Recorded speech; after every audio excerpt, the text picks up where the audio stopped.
In your first 2 months, if you were elected as mayor, how would you communicate with young people?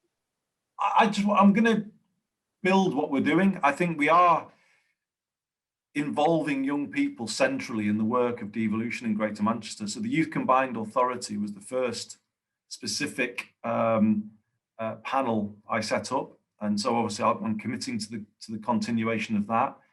I think we need to build out that survey, that wider survey, the life readiness survey. So we've just signed a deal with the University of Manchester, and they're turning it into a young people's well-being survey, and it's going to go to further age groups now.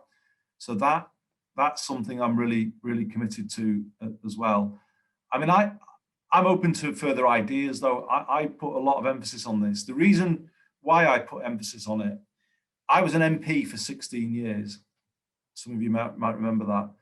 And what I remember about that Westminster world is young people are often made the target for cuts. You know, whenever there's difficult things going on, it's young people's stuff that gets cut. And I said the point of devolution in Greater Manchester is to do things differently and not do the wrong things that Westminster has often done. And I said I would make young people a priority for investment. And I'm absolutely sticking by that.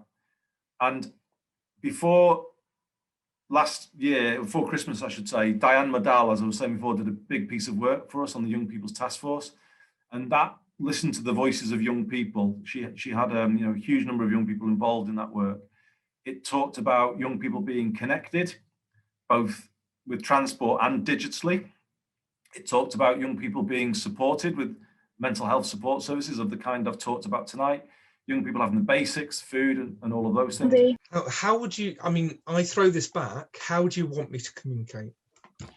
Because, I mean, I could reel off a list of ways that I want to communicate with you, but will you all engage with that? So it's better, actually, if you come to me and say, this is what we want to do, this is how we want to talk to you, and this is when we want to talk to you, and I'll say, yeah, that's fine.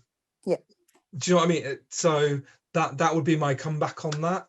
I want young people involved in this city region. You know, you're the future of the city region. You have to be involved in decision making. You have to be involved with what's going to happen. But I can't tell you how to be involved. As the wise writer once said, decisions are made by those that show up. So I'm saying to you, the door's open, show up and tell me what you do. Just a quick follow-up. How can you reassure us that you have the communications needed to take forward issues that are important to young people? I think in some ways I can tell you that because I've got two of them sat in the house with me every day. My son and daughter, are probably far too political for their own good.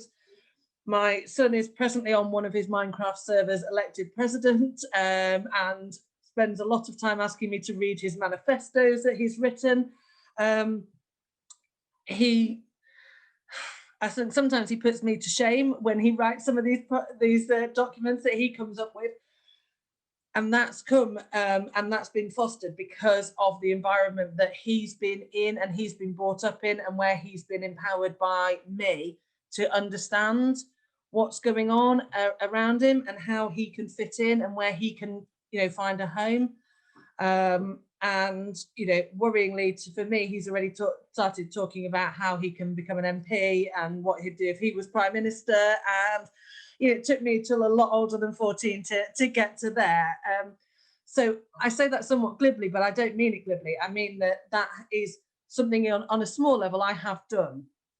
It's something I've done with my children were both home educated for quite a number of years. And that's something and discussions that I've had with other children and young people that I've come into contact with who've known that I've stood for local council as an MP, who've known for obviously we've had a delayed election for the Greater Manchester Mayor, that knew that was a role I'd been elected by my party to stand for, and will come and engage and say, what can we do and how can we do that?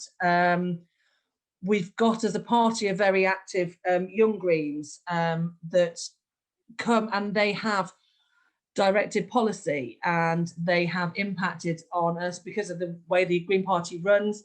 anyone who's an ordinary member can come in and change policy and impact that.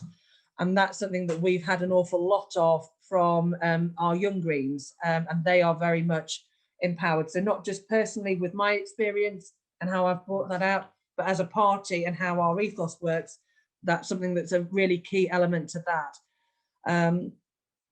And I come back, I don't think these things are particularly complex at times. The really key thing is always listening.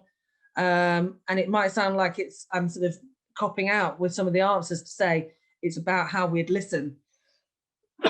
Excuse me. That isn't a cop out. The most, excuse me.